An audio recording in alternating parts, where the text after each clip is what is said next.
Welcome to the fish tank.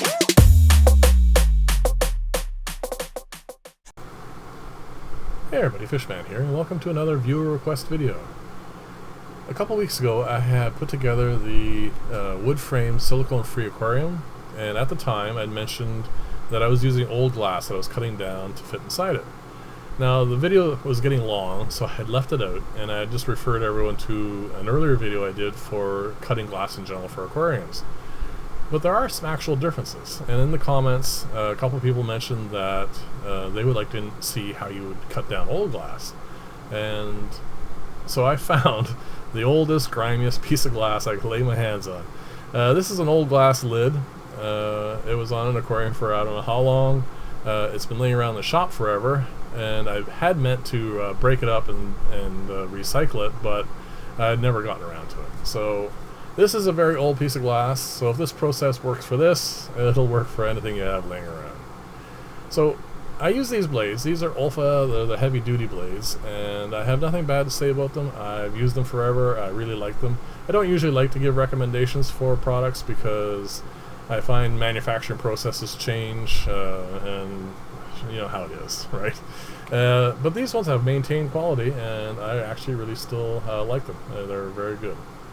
So what I'm doing here is I've sprayed each side with Windex, and I am going along and just scraping off not just this visible gunk that you see here, which is just old algae, but more importantly, there's usually a thin layer of some form of calcification, especially on these glass lids, and it is important to get that off, at least as much as you can. What can happen is as you move the blade over a spot that has a little bit heavier bit of calcium buildup than anywhere else, the blade might skip over that, and that can cause a problem. So here I've cleaned both sides, and then what I've done is I've chosen one of the sides, the one with the least amount of calcium buildup or any kind of thing that I think might get in the way, and I left that side up.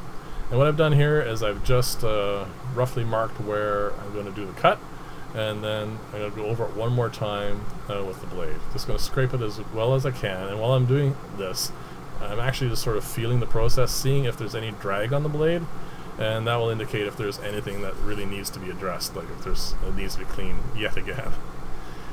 So this is pretty much the all I need to do to clean, and it's not really different, I suppose, than a new sheet of glass, except a lot of this just really isn't necessary. All you need to do is make sure that, in the case of new glass, make sure there wasn't any cutting fluid left on where, like when they cut these in the shop, sometimes they'll use a bit of cutting fluid, and that can also sometimes have the blade skip over. So this is not even a new cutter. I don't remember when I bought it. It's been a few years, and I've used it quite regularly. But the important thing here is to lubricate the blade.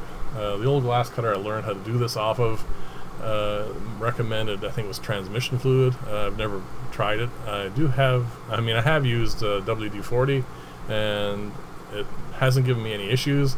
I just spray it on the cutter, rotate the blade a lot, move it around, wiggle it, and then what I'll do is I'll drive most of that off. It's just making sure that the wheel will turn properly. And then it's just a simple matter of setting this up exactly as if you're going to cut new glass.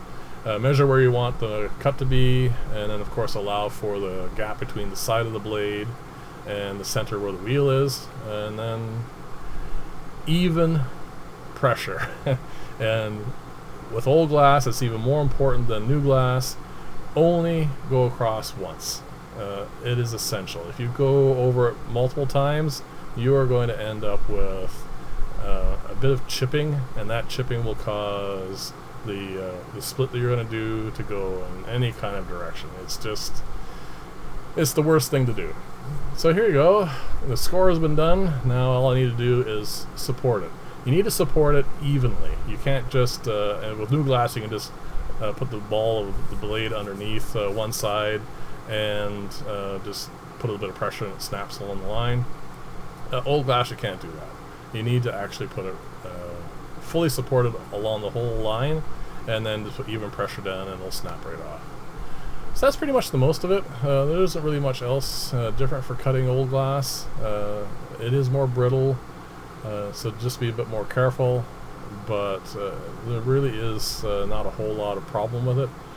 And there you go, it just snaps right off, gives you a nice clean line. With old glass, you really can't like take a small trim off like you can with new glass. It'll just end up being a mess. But when you're breaking off at least a reasonable amount, I would suggest like at least 2-3 inches. Then it's not really a problem. So there you go, nice clean line.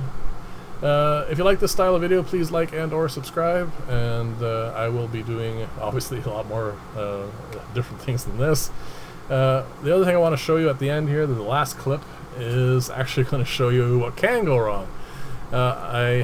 When I was doing the original cutting, I had one that had askew because I was just trying to do it one-handed.